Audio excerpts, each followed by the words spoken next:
du mal à s'imaginer l'horreur que ça a pu être. Les lits calcinés, ne reste que la ferraille partout. Je ne comprends pas comment on peut faire ça, à d'autres personnes.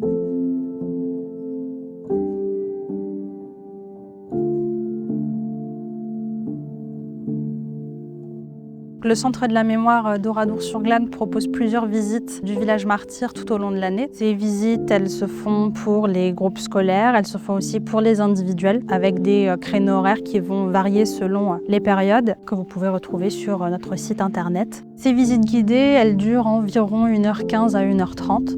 Le but de ces visites, c'est d'accompagner les visiteurs dans le village martyr, leur expliquer le déroulement du massacre et aussi faire une petite présentation d'Oradour avant que le massacre ne se produise. Faire également la présentation de la division qui a commis le massacre pour mieux expliquer pourquoi le massacre a eu lieu et pourquoi c'est le village d'Oradour qui a été ciblé. Et on revient également sur ce qui s'est passé après le massacre au niveau de la justice et aussi en ce qui concerne la préservation des ruines et la reconstruction d'un nouveau bourg. Ce qui me marque le plus, moi, dans cette visite guidée, c'est lorsque l'on arrive à l'église. On est sur le lieu d'exécution où les SS ont rassemblé le plus grand groupe de la population. Ce sont les femmes et les enfants qui se sont retrouvés à l'intérieur. Et sur toutes ces personnes, il n'y a eu qu'une seule survivante. Donc c'est un endroit qui est très chargé en émotions, à la fois pour le guide, mais aussi pour les visiteurs.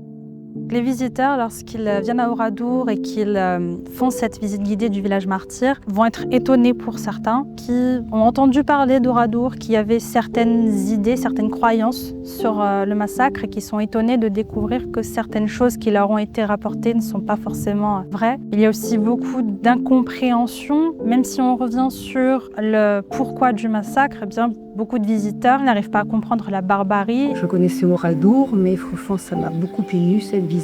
Comment des gens comme ça peuvent arriver à exterminer autant de gens, c'est incroyable, incompréhensible. Il est impératif de transmettre l'histoire d'Oradour, déjà parce qu'elle n'est pas connue de tous, donc il est important que le plus grand nombre de personnes sachent ce qu'il s'est passé ici. Et d'autre part, il est aussi important de transmettre l'histoire de ce massacre, parce que le Centre de la mémoire a pour vocation un message de paix, de tolérance et d'humanisme.